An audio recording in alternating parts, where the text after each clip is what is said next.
ত্রয়োদশ জাতীয় সংসদ নির্বাচন সামনে রেখে দেশের রাজনীতিতে নতুন করে আলোচনার কেন্দ্রে উঠে এসেছেন জাতীয় নাগরিক পার্টির শীর্ষ নেতা তাসনিম জারা।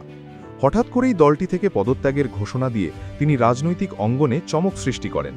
তারই সিদ্ধান্তকে ঘিরে শুরু হয় নানা জল্পনা, বিশেষ করে তিনি অন্য কোনো বড় দলে যোগ দিচ্ছেন কিনা তা নিয়ে।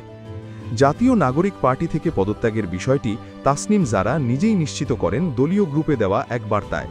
সেখানে তিনি লেখেন, গত ১.৫ বছরে সহযোদ্ধাদের কাছ থেকে তিনি অনেক কিছু শিখেছেন এবং সেই অভিজ্ঞতার জন্য তিনি কৃতজ্ঞ।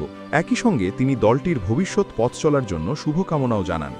তার এই সংক্ষিপ্ত কিন্তু তাৎপর্যপূর্ণ বার্তার পর থেকেই রাজনৈতিক অঙ্গনে আলোচনা শুরু হয় তার পরবর্তী রাজনৈতিক অবস্থান কী হতে যাচ্ছে।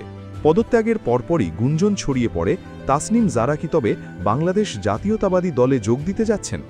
বিষয়টি নিয়ে সামাজিক যোগাযোগ মাধ্যম ও রাজনৈতিক মহলে ব্যাপক আলোচনা চলতে থাকে। তবে এসব জল্পনা তিনি নিজেই সরাসরি নাকচ করে দেন।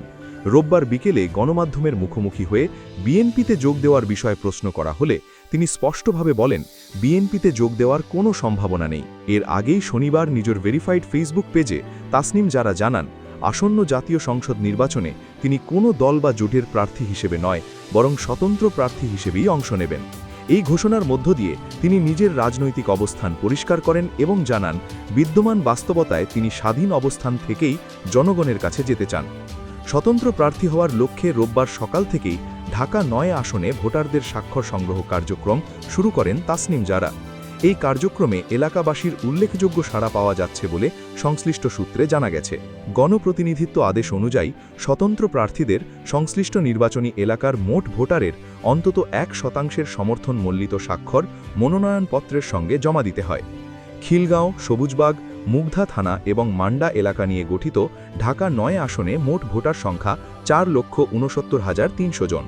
সে হিসেবে স্বতন্ত্র প্রার্থী হিসেবে নির্বাচনে অংশ নিতে তাসনিম জারাকে কমপক্ষে ৪,৬৯৩ জন ভোটারের স্বাক্ষর সংগ্রহ করতে হবে। ত্রয়োদশ জাতীয় সংসদ নির্বাচনের মনোনয়নপত্র জমা দেওয়ার শেষ দিন সোমবার, এর মধ্যেই তাকে এই প্রক্রিয়া সম্পন্ন করতে হবে। এর আগে দেওয়া এক ফেসবুক পোস্টে তাসনিম জারা খিলগাঁও, সবুজবাগ ও মুগধা এলাকার ভোটারদের উদ্দেশ্যে নিজেকে ঘরের মেয়ে হিসেবে পরিচয় দেন। তিনি লেখেন, এই এলাকাতেই তার জন্ম ও বেড়ে ওঠা। একটি রাজনৈতিক দলের প্ল্যাটফর্ম থেকে সংসদে গিয়ে এলাকার মানুষের ও দেশের সেবা করার স্বপ্ন থাকলেও বর্তমান বাস্তবতায় তিনি কোনো নির্দিষ্ট দল বা জোটের প্রার্থী না হয়ে স্বতন্ত্রভাবে নির্বাচনে অংশ নেওয়ার সিদ্ধান্ত নিয়েছেন। পোস্টে তিনি আরও উল্লেখ করেন, কোনো দলের প্রার্থী হলে স্থানীয় অফিস, সুসংগঠিত কর্মীবাহিনী এবং প্রশাসনের সঙ্গে যোগাযোগের সুবিধা থাকে, কিন্তু স্বতন্ত্র প্রার্থী হওয়ায় এসব সুবিধা তার থাকবে না।